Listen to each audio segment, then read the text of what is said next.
የማሸነፍ ቅጽበት ወይም አፍታ አብዛኛውን ጊዜ እጅግ በጣም አደገኛ ቅጽበት ነው። የማሸነፍ ሞቅታ፣ እብሪትና ከመጠን ያለፈ በራስ መተማመን ቀደም ሲል ደርስበታለሁ ብለህ ካለምክበት እንድታልፍ ሊገፋ ይችላል። እናም ይበልጥ ርቀ በሄድክ ቁጥር ደግሞ ቀድሞ ካሸነፍካቸው በላይ የበዙ ጠላቶች ትፈጥራለህ። ስኬት ራስ ላይ እንዲወጣ ትፍቀድለት። የሩቅ ግብና ጥንቃቄ የተሞላበት እቅድ የሚተካ ምንም ነገር የለም።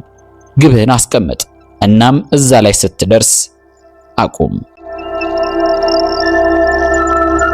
በ559 ዓመተ ዓለም ሳይረስ የሚባል ወጣት ከፐርሺያ የተበታተኑ ጎሳዎች መጠኑ የበዛ ጦር ሰበሰበ።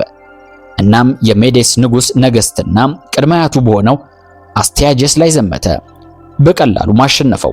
ራሱንም የሚዲያና ፔርሺያ ንጉስ ነገስት ሲልም ዘውድ ደፋ። የፔርሺያን ስርወ መንግስትን መመስረትም ጀመረ።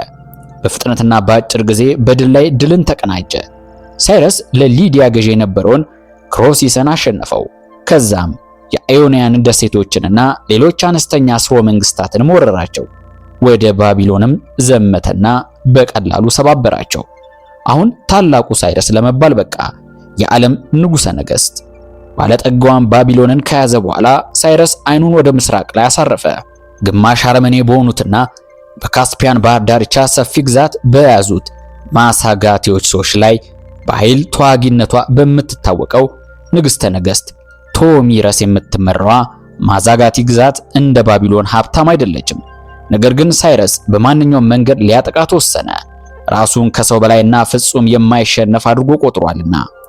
ማሳጋቲዎች በሱ ቁጥር የበዛ ሰራዊት በቀላሉ ይሸነፋሉ፣ የሱም ስርወ መንግስት ግዛት እጅግ ይሰፋል ብሎ ማሰበ። በ529 ዓመተ ዓለም ወደ ሰፊው ወንዝ አራክሰስ ዘመተ። ወደ ማሳጋቲ ግዛት መግቢያ ወደ ሆነው ስፍራ ማለት ነው። በወንዙ ምዕራባዊ ዳርቻ የማረፊያ ካምፕ እንዳይገነባም ከንግሥተ ነገሥት ቶሚረስ መልእክት ደረሰው። የሚደስ ንጉሠ ነገሥት እንዲህ ስትልም ነገረችው፣ በስተመጨረሻ ላንተ ምን ጥሩ ነገር እንደሚያስገኝላት አታውቅምና የራስን ሕዝብ ምራ፣ እኔም የራሴን ሕዝብ እንድመራ መብት እንዳለኝ ተረዳ። ነገር ግን በእርግጥ ይህም ምክሬን አትቀበልም። የመጨረሻው የምትመኘው ነገር በሰላም መኖርን ነው።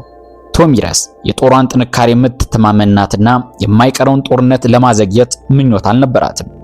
እናም ወታደሮቿን ከወንዙ ዳርቻ ገለል በማድረግ ሳይረስ ወንዙን በሰላም አቋርጦ እንዲዋጋ ፈቀደች፣ ፍላጎቱ ከሆነ ብላ።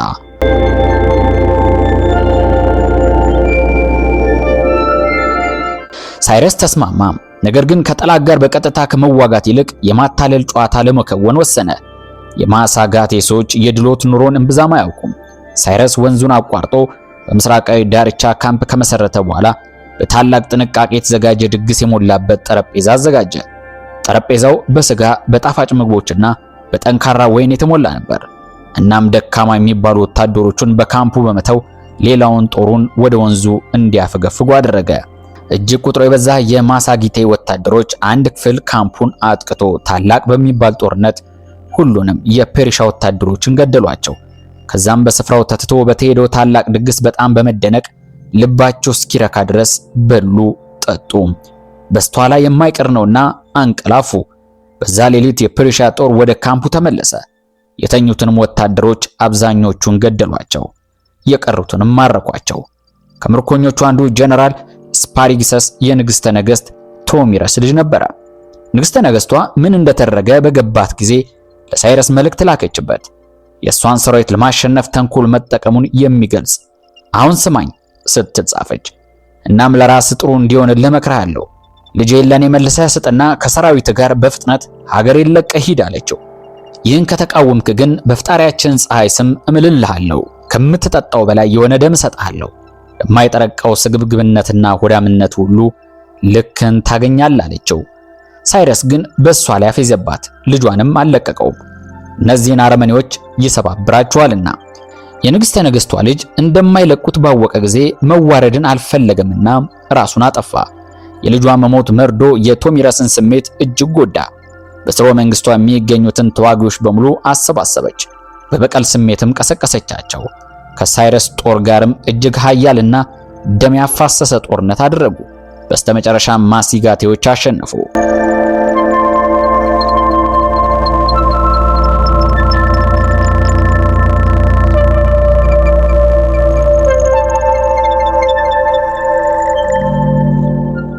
ከቁጣቸው የተነሳ የፐርሻን ሰራዊት አጠፉት፣ ሳይረስንም ገደሉት።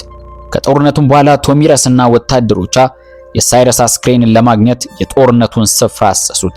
ስታገኘውም አንገቱን ቀላችው፣ በሰዎች ደም ወደ ተጥለቀለቀው ምድርም ከወረወረችው በኋላ ይገርማል፣ እኔ አንተንና ያንተን ሕይወት ወረርኩ፣ አንተ ግን በማጭበርበር ልጄን ነጥቀ ሕይወቴን አበላሸው። አሁን አየህ፣ ያስጠነቀቁህን አሳካው፣ አንተም የደም ጥማት ተሟላለህ። አንዲት የብሪተኝነት ድርጊት ሁሉንም የሳይረስ መልካም ስራዎችን አፈራረሰች።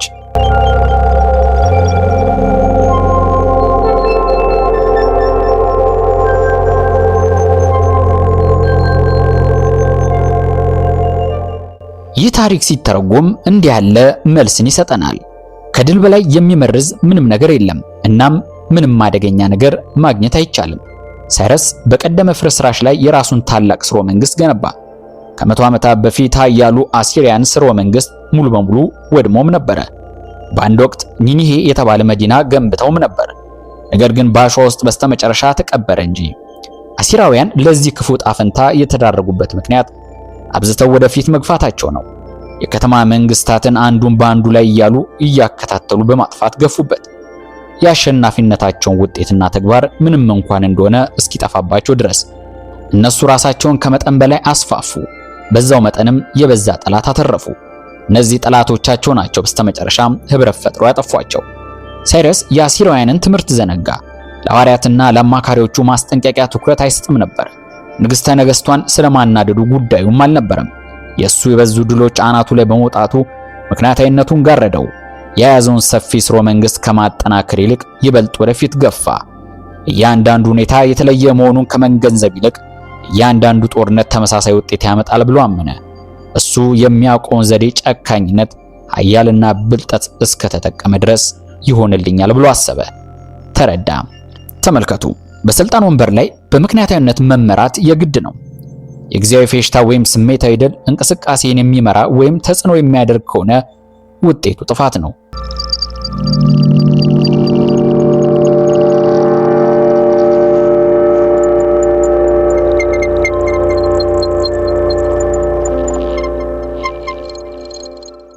ስኬታማ በሆንክ ጊዜ ወደ ኋላ መለስ በል። ድል ስትቀናጅ ጥንቁቁን በእያንዳንዱ ሁኔታ ውስጥ የምትጫወተው ሚና ተረዳ። እናም በፍጹም ተመሳሳይ ድርጊት ደጋግማ አትፈጽም። ታሪክ በአሸናፊ ስርወ መንግስታትና በመሪዎቻቸው በተለይም ደግሞ መቼ ማቆም እንዳለባቸውና ያገኙትን በሚያጠናክሩት አጽም ላይ የተመሰረተች ናት። ታላቅ አደጋ የሚፈጠረው በድል ቅጽበት ነው እንዲል ናፖሊዮን ቦናፓርት። ተመልካቾቻችን፣ ለዛሬው የዘላለም ዝግጅታችን ታሪክን አጣቅሰን ወደ እናንተ ያደረስነው ስልጣንህን አሊያም ድልህን እስከምን ድረስ ትጠቀማለህ በሚል ሐሳብ ላይ ቆይታ አደረግን። በቀጣይ በሌላ የዘላለም መሰናዶ ወደ እናንተ እንደርሳለን። ነገር ግን በዘላለም ዝግጅት ላይ ሐሳብ አስተያየቶቻችሁን አድርሱን። ቻናላችንን ላይክ፣ ሼር እና ሰብስክራይብ እንዲሁም ሐሳባችሁን በማጋራት አብራችሁ እንድትሆኑ እንጋብዛለን። ሰላም።